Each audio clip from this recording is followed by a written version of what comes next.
solve your problems. They're in their 30s, disabled and queer.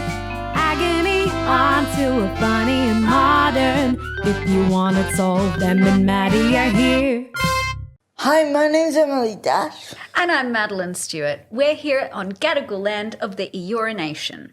Yes, and we are here because Em and Maddie like to solve your problems. We absolutely do. Thank you so much for sending your problems into us. Keep them coming. We want to hear from you. You can message us on Instagram or email us at emmamaddysolveyourproblems@gmail.com. What else can they do, Em?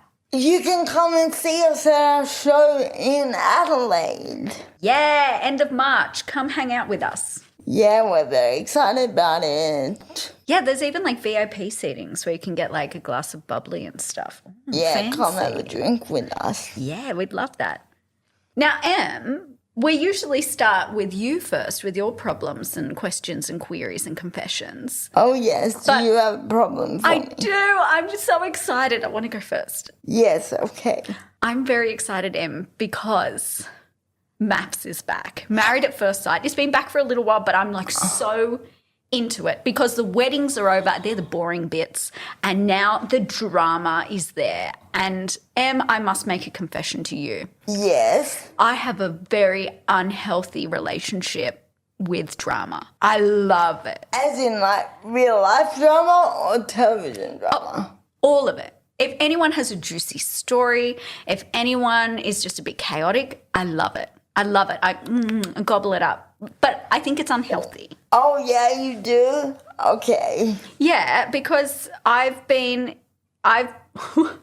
well, the reason I'm watching Maps is because I feel like it's an healthier alternative to what I'm doing recently, which is I follow people on Facebook that I know are chaotic so I can check up on their lives like they're a television like series. You know what I mean? I love that for you.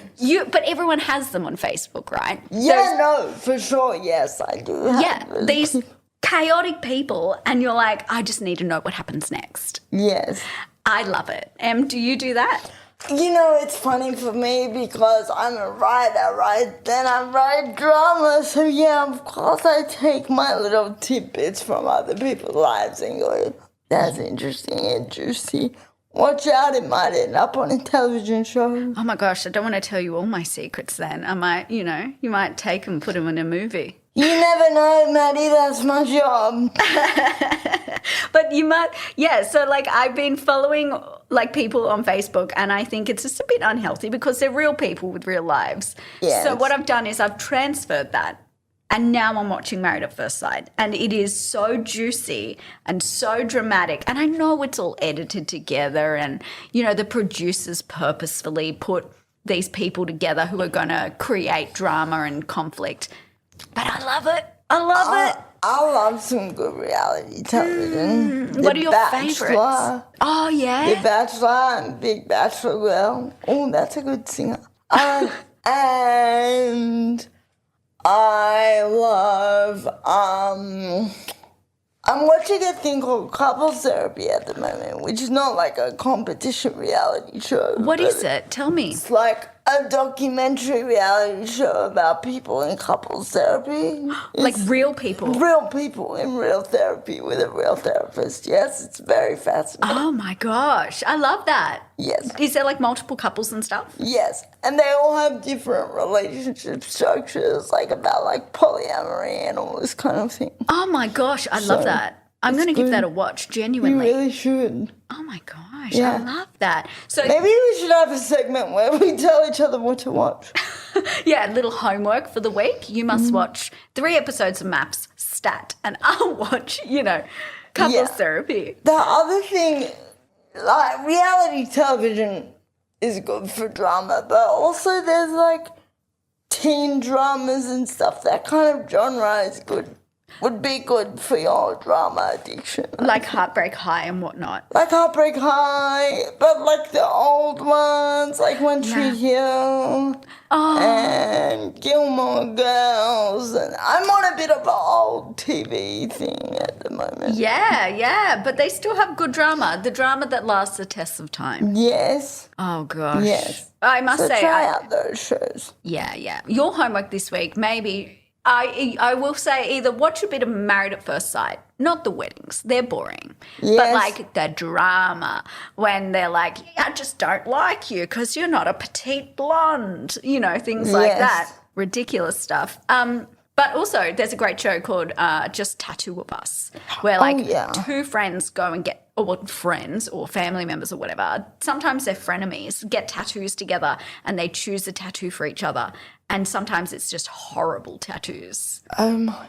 And it's even better when like one friend gives one like a really meaningful tattoo and it's really beautiful. And then the other one gives the other like a horrible one. Oh, that's so tragic. I saw one with a girl who got like a kebab spit roast tattooed on her spine. Oh, my Lord. What a horrible tattoo. Yes. Someone must have really hated that girl. Yeah. I feel like if I got tattoos with you, maybe we would get like the Em and Maddie logo I reckon that's cute. in our little bubble font. Yeah, that would be nice. I'd get that tattoo with you. Yes. Yeah, and then have it removed maybe 10 years later with you as well. We'll go to our laser appointments together. Lol. I love that. So what have you been thinking about this week? I've been thinking about Brazilians, Maddie. Brazilians? It's summer season. Are you getting it out? No, you could not pay me to get a Brazilian. I just let it, Have you just been thinking about them? Yes. Okay. I'm just a bit like, are they still in or are they out? Are we letting it all grow? grow out? I don't know. I've had a Brazilian, but I've only ever had one. And it was quite traumatic. Oh, dear. It was, Yes, for me it's a hard pass. Yeah, I would not recommend, especially not when we have things like hair, like pain-free hair removal exists. Yes. I mean, I know it's Nair or whatnot and it like eats away at your hair follicles and smells like chemicals, but it's pain-free and shaving doesn't hurt that much, not unless you got a shaky hand. Indeed. Yeah. So what's your, are you considering? I was considering, only briefly. I don't have a very high tolerance for pain. Have you thought about a vajazzle? What the fuck is that? A vajazzle is where they put like little diamantes on your lady bits and they glitter it up for you. No one's gonna see that. What's the point? Maybe someone will see it. Who knows? Maybe if you get a vajazzle, you'll create it in the universe. Oh, yeah. My vajazzle will be the universe, Maddie. Sorry, that just got me. God. My vajazzle is the universe. Yeah. Anyway, that's what's been on my mind this week. I reckon go for it, Em. I think so. I'll keep you posted. Let me know how it goes. My goodness, 2025 is shaping up to be an interesting year. Oh, it's certainly chaotic. Should we go to a question? Hi, Josh. How are you? Hello. Have you had well. a vajazzle? I have not had a vajazzle. Or a pajazzle. Or a pajazzle. I had sex on a beach once and got a bunch of sand on my dick. It's about as close as I've ever come. Well, Wow. That's quite sounds, something. Yeah, that sounds exfoliating, doesn't it? Yeah, it's the crumb cutlet that no one wants. Gives a bit more definition to crabs, doesn't it? You two are on a roll today. I'm loving this. Josh, give us a question. Okay. I'm a queer woman. I'm still getting hit on by men. How do I look gayer? Oh, I love that for us. Oh, God. I have friends who were out at a bar or something once. They were not lesbians, but they kept getting asked if they looked like lesbians. If they were lesbians, because they look like lesbians. And, well, that's what people were saying. Yeah. And my friend just turns around and goes, she likes to fuck men, I like to fuck men. That's it. Making an announcement So to you everyone. could turn that around and just be like to someone, I like to fuck women. But Yeah. also some guys might Might like that. like that. So They're like, maybe oh, that's not. can I come and watch? Oh my God. Yuck. I think So maybe that's not a good strategy. I don't know. you could get a T-shirt made. You know, Well, you could like, just start wearing really gay stuff. Yes. I don't know how to say that. I think men are strange, aren't they? Like, men will try it with anyone. And when I say men, I mean gross, cis, straight, white men. Yes. When we say we're not, we are generalizing, aren't we? We are. So let's be very This whole specific. show is based on generalization. Yucky men will always be yucky men, no matter Correct. how you present. They will try it on with anyone. Like, I'm sure they'd try it on with Magda if she were around, you know, like the gayest woman in Australia. Yes. I've just titled her that now. But, like, you know what I mean? Like, yuckers are always going to be yuckers, and there's nothing we can Yes. do about their yuck. So, I don't know. Start growling. You know those women, when men approach them, they start being like a dog. They're like, and then like that, the men will run away. Make yourself unappealing. I think the game is wrong. Not to make yourself gayer. Make yourself weirder. That's how you get rid of the men. That's true. Yes. You just carry just an uncooked sausage in your pocket, and whenever a man comes up that's gross, you just hold it in front of you and just take a big bite out of it and spit it in their face and go, I'll get you. Is that too weird? Is that a weird advice, Em? I think it would accomplish what They looking want. for. Yeah, Yes. yeah. I've never done that. But I Okay, well, reckon that's someone should good. try it and let me know how it goes. Yeah, let us know how it goes. One day we're going to get sued for what we say on this podcast. They wouldn't dare. We're queer disabled girlies. Nobody sues us. That's actually quite legit. Yeah, yeah. What would you do in this scenario? How would you make someone look gayer to get rid of unwanted male attention? How would I make someone look gay? I like the idea of the t-shirt, like, I am gay, fuck right off, or something like that. That should be our merch. We should Yes. make merch. I'm gay, fuck right off. Yes, that's true. It's nice, classy. Anyway, I think that we've solved that problem. Smashed it. Thanks for the question. I think we've solved it. Yes. Josh, can you give us another question? I sure can. How do I co-parent a dog with my ex? Oh. I would just, honestly, if it was me, I think I would just steal the dog. Yeah. Yes. Oh, but they know where you live. I mean, it depends what kind of ex it is. I think if it's a nice ex, you can, like, hang out with him and go out on picnics and take the dog or whatever. But, Yeah. like, if you've got dickhead ex, then I would just steal the dog, honestly. That's my advice. Commit a crime. Commit crime. I think my advice would be, I think it depends where the dog is happiest. I think it's the well-being of the dog. If your ex lives on a farm with acres of land for your kelpie to run around, maybe she'll be at home rather than your studio apartment. But if you're both living in similar spots and maybe you have like a small dog that can travel, or, you know, I think maybe an arrangement that benefits the dog. That's so true. I have, like, a friend who had a kelpie. Loved the kelpie, but it was in an apartment. And I was like, I don't know about it. Yeah, I worry about big dogs that like to run and herd sheep, like collie dogs and stuff like that, being in apartments. I worry about them. But we don't know that that's the scenario for this question. It's things to consider, I guess. Like, do you have an anxious dog?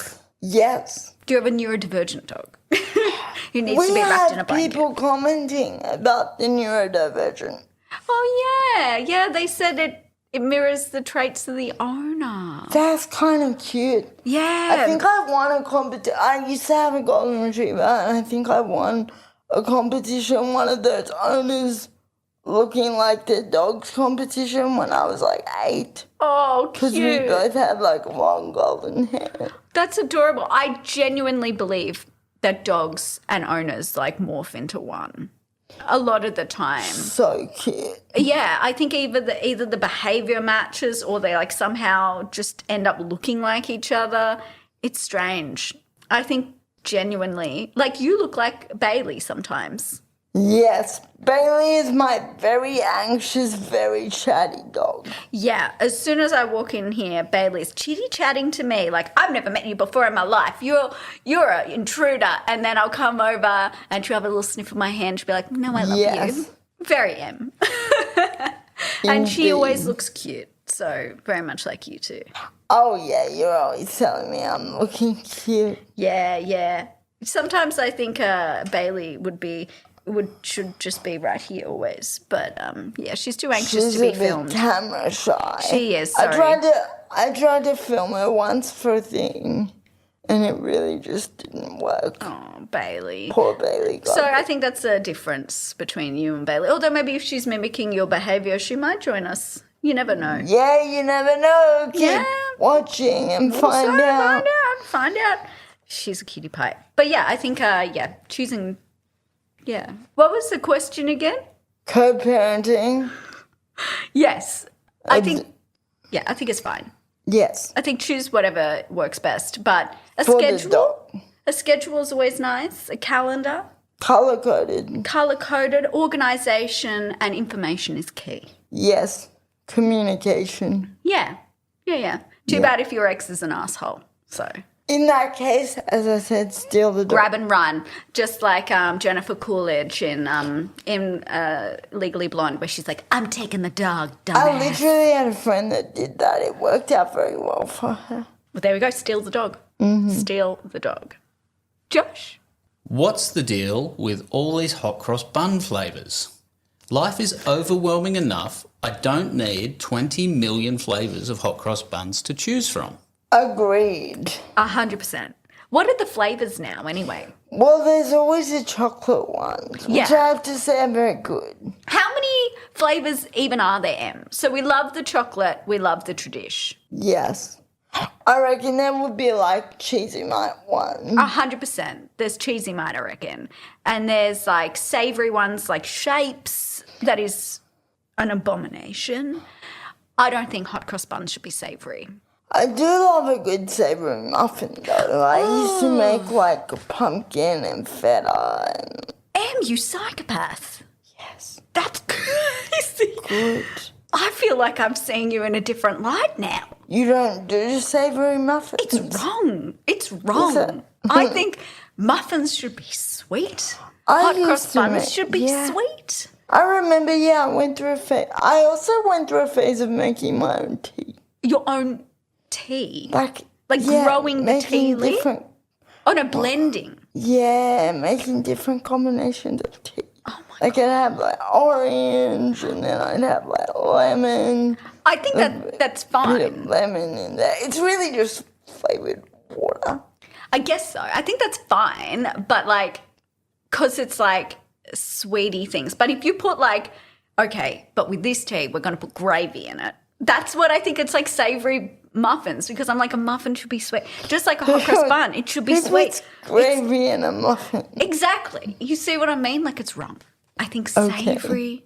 Okay, I'm getting too weird about this. I'm too passionate about things I I shouldn't did be not passionate know about. that you don't like savoury muffins. It's a passion of mine that sweets should be sweet. What happened to the good old days where sweet muffins were just sweet muffins? You know, oh, everything's too. I've gone boomer, haven't I? Okay, Grandma. I'm too boomer with my muffins and my hot cross buns. Back in my Yes. day, there was only one flavour and you just accepted it. And milk. So many milks. Too many milks. Actually, I'm happy with that. I'm a bit lactose intolerant. Now I really want savoury muffins. Sorry. You really want savoury muffins now? Yeah, right now. I think, hot cross buns, too many flavors, too overwhelming. I agree. I wish, yeah. What do you wish, Em? What are you wishing for? Come on, you I was absolute going to say, nut I job wish with I your... could remember all the savory muffins I used to make because they were great. Oh, my God, Em. You're not going to convert me. I can't do it. Savory muffins. But yes, hot cross bun, too many flavors. You don't like savory hot cross buns, though, do you? No, that's an abomination. That is wrong. Okay. All you need is a bun with a little cross and some fruit and then... Yes. Yeah, I agree. Yeah. Yeah. Josh, you don't eat savory hot cross buns, do you? I do not, no. What's your go-to flavour? Honestly, the chocolate ones from Coles are superior to the chocolate ones from Woolies. What about the Baker's Delight ones? I don't fuck with them. Baker's Delight is great. No, I'm a cheap nasty boy. I like bunch of sugar, a bunch of artificial flavours and colourings, and that's where it ends for me. Yeah, I will sit down and I will eat the slab of Coles chocolate hot cross buns like just in one big block, like all 6 of the fuckers. Yeah, Oh I my could do God. that. Yeah. Yeah. You poor thing. Yeah, it's my organs that really suffer. Oh, absolutely. Oh, I love that. Perfect, though. It's, yeah. I think you can't get too sick on a hot cross bun because it's like mildly religious. How do you figure that? I don't know. If there is, the sky daddy in the air, he would be kinder to the digestive tracts of people eating buns with the mark of the Lord Jesus Christ on them. Yes. Surely. Surely, yes. Let's test out that theory. Yeah, I will consume my weight in hot cross buns and I'll let you know how it goes. Great. I'll do the Josh special. All 6 in one. You dirty dog. That's disgusting, Josh. What? All right, another question, Josh. Another question, okay. I have a friend from university who I used to spend heaps of time with. But now, as we have both graduated and live in different areas, we just slowly lost touch. It's been 4 or 5 years since we've seen each other. Is the window closed? Is it too late to get back in touch? This is an interesting question.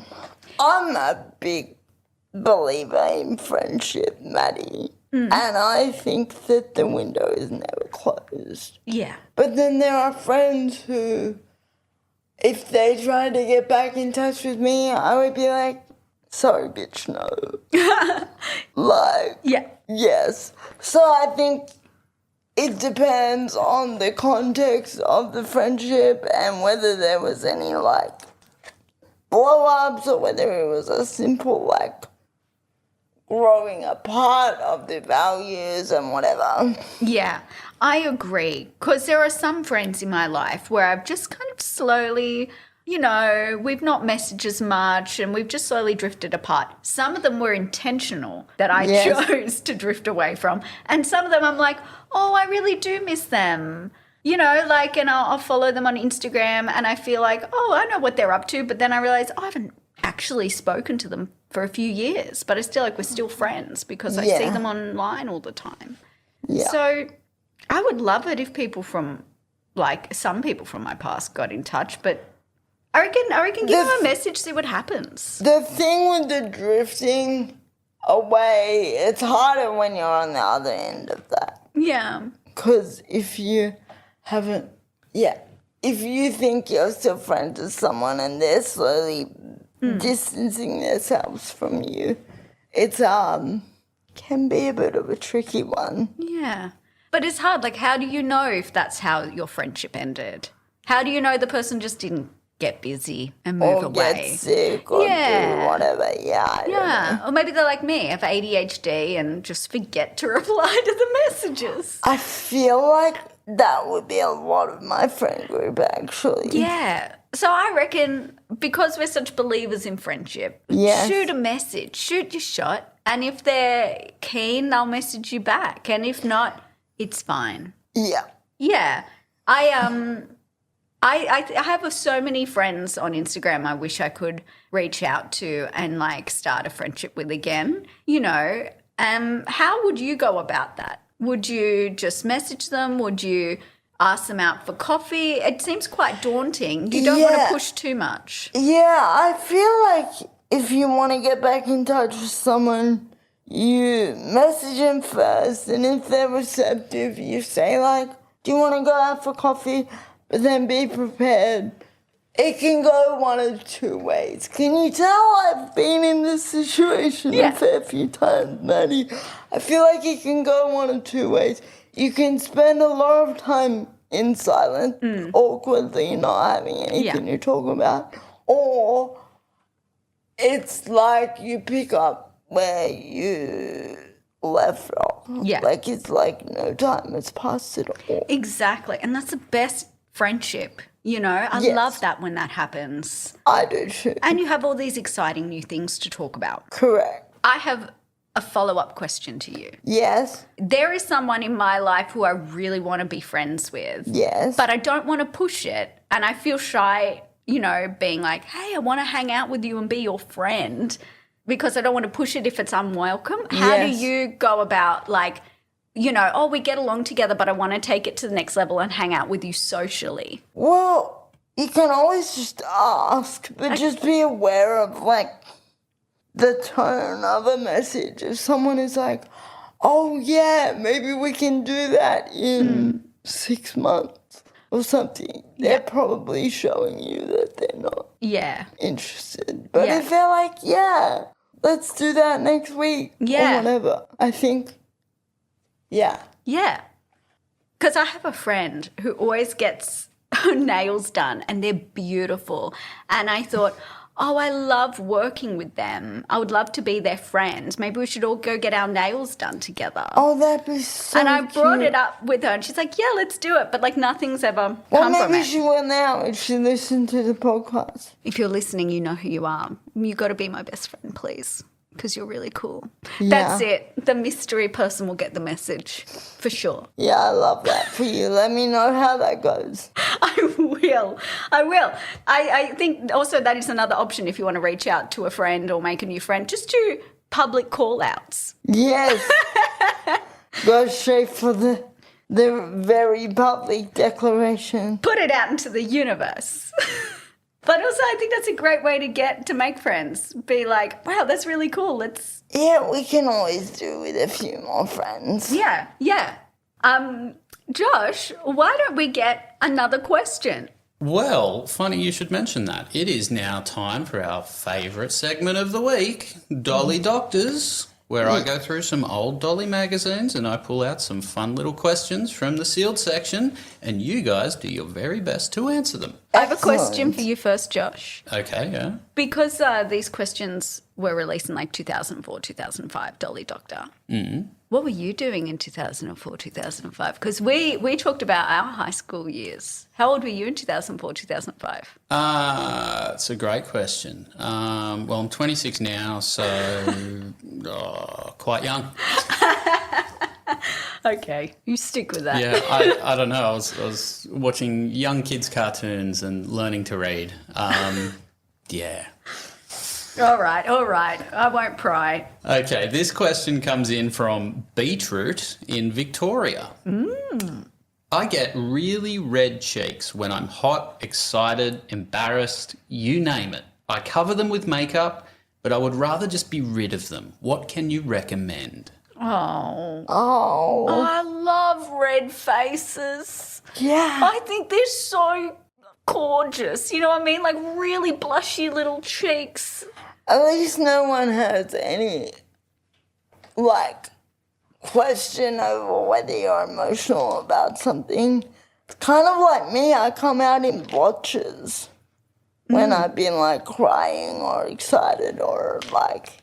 So I get it, but I would just be like, embrace that. I quite embarrassingly get quite flushed when I'm, you know, when I'm enjoying what's going on. Oh, yeah, right. You know, I think it's a big giveaway. Yeah. Like if I'm very much attracted to someone, red as a beetroot. That's useful to know, though, for anyone.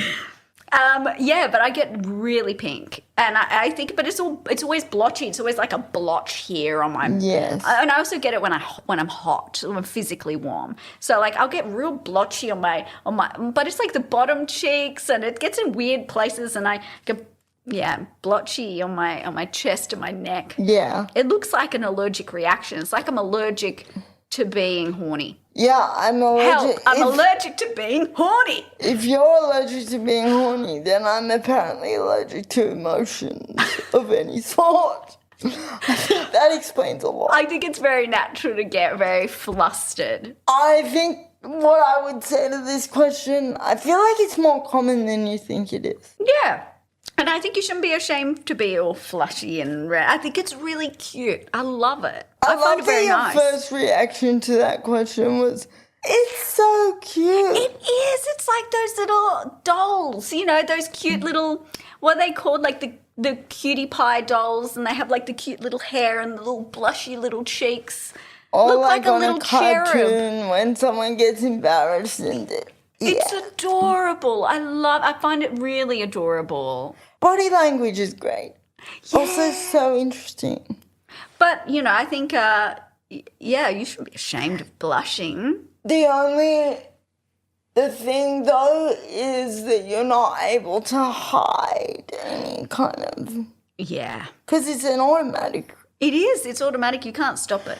But, like, I have this as well though, because I love how I'm just empathizing with this person. Because with my cerebral palsy, I have a startle reflex, but my startle reflex is often triggered by anything that's kind of emotional. So if someone's talking about, I don't know, their boyfriend that they've just broken up with, if they say a name or something, then I will physically, like, react to it. And people get so freaked out. They're like, why are you, like, flinching? Like, that's just one example, but it could just... It's very bizarre. So I guess like it, though. what I would say to this person is, like, number one, you could be me, because it's very obvious when I flinch about something. And also, like, yeah, you're not alone in it. Yeah. And I get it. It can be very, like, stressful. Yeah.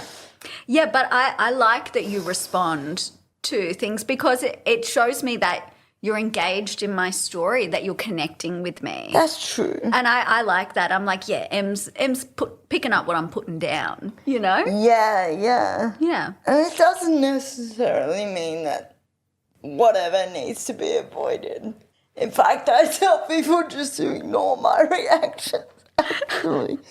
So that's the thing that I would say to this blushing person is, like, you can be upfront about it and say, like, oh, you might notice that I have this or this reaction. It doesn't necessarily mean anything. Yeah. Don't worry about it, because the more that you worry about it, the more it's going to make it worse. So, yeah, I don't know, but I got you, person who sent that question in. Yeah. Yeah, I think it's normal and, yeah, you don't need to be shy about it. Yeah. Yeah. That's an excellent Dolly Doctor question. I liked it. I like that a lot. Good choice, Josh. Once again, disability pride. Be proud of your rosy cheeks. Be proud of, yes, your weird reactions. But yes. Any reactions, they're all normal. Josh, do you have a question for us? Take us home. I do. Okay, one final question to take us home for the day. Yes, all right? yes. At big events, is it inappropriate for me to stand with my wheelchair user friends on raised platforms?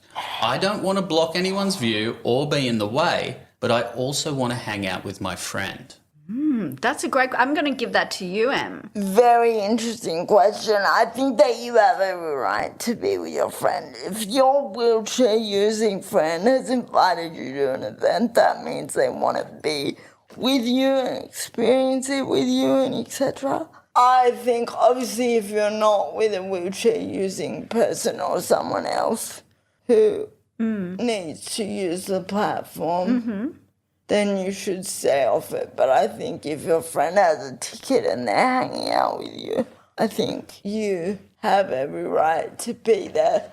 But also what I would say is just be aware of people behind you, and if you can see someone struggling to see, maybe you could talk to them about it and ask them whether it's okay or whatever. Like, just be aware of your surroundings. Yeah. For those of you listening at home who don't know what we're talking about, and I'd be surprised if you didn't, but nevertheless, like raised platforms are usually at like big concerts, right? Or like big festivals. And it's like, who uses it? Usually it's like people who are wheelchair users, people of short stature. Anyone who sort of has like issues blocked with vision. regular seating. Yeah, and also it's like sight lines, isn't it? Yeah.